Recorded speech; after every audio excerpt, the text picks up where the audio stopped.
হাজবেন্ডের জন্মদিন উপলক্ষে কি করেছিলাম, কি রান্না বান্না করেছিলাম, আমার হাজবেন্ড কাকে কাকে ইনভাইট করেছিল, সবকিছুই থাকবে এই ভিডিওতে।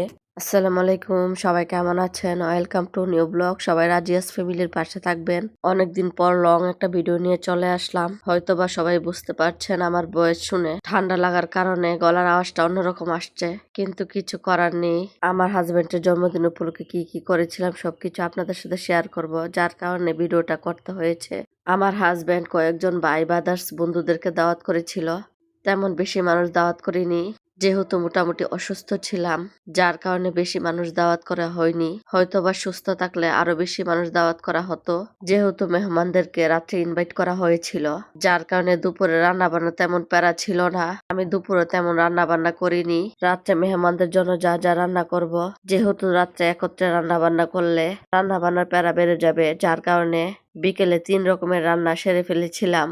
আমি মাছের ভাজি, একটা ভর্তা ভাজি করেছিলাম, আর গরুর মাংস করেছিলাম, যেগুলো আমি বিকেলে রান্না করে ফেলেছিলাম, যার কারণে রাত্রে আমার তেমন কষ্ট হয়নি।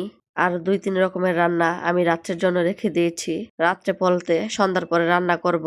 যেহেতু জন্মদিনটা 2 দিন আগে হয়েছিল, ভিডিওটা এডিট করতে আপনাদের সাথে শেয়ার করতে একটু লেট হয়ে গিয়েছিল, যার কারণে জন্মদিনের দিন আপনাদের সাথে শেয়ার করতে পারিনি, যার কারণে 2 দিন পরেই শেয়ার করতে হচ্ছে। এত গরম ছিল, কি করব, কিছু করার নেই। যেহেতু জন্মদিন বলে কথা, মেহমানদেরকেও ইনভাইট করা হয়েছে, যার কারণে রান্না বান্না করতে হয়েছে। আমি যা রান্না করব সবকিছু কেটে বেছে দিয়েছিল কাজের আপা।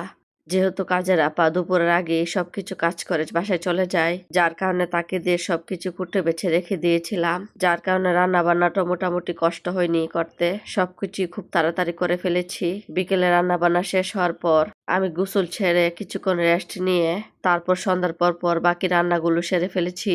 যেহেতু ডাল রান্না করব, যার কারণে ডালটা সন্ধ্যার পর বসিয়ে দিয়েছিলাম। এমনি তো মেহমানরা 9টার পর চলে আসবে, যার কারণে 9টার আগেই সবকিছু রান্না বান্না শেষ করেছিলাম। এদিকে তো আমার হাজবেন্ড বাহিরে তার কিছু প্রিয় মানুষের সাথে জন্মদিন উদযাপন করে ঘরে চলে এসেছে।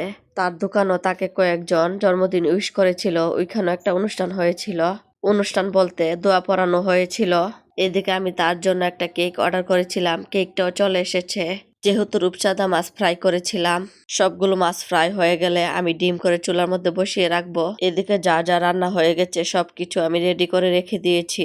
গরুর মাংস, মাছের ভাজি, যেহেতু বিকেলে রান্না হয়েছিল, যার কারণে চুলার মধ্যে ডিম করে বসিয়ে রেখেছিলাম। 9টার পরে সব মেহমানরা চলে এসেছিল, আমি তাদের জন্য টেবিলে সবকিছু বেড়ে দিয়েছিলাম। তারপর সবাই খাওয়া দাওয়া শেষ করলো, জন্মদিন উদযাপন করলো। আমার আজকের এই ভিডিওটা কেমন লেগেছে প্লিজ কমেন্ট করে জানাবেন। সবাই ভালো থাকবেন, আল্লাহ হাফেজ।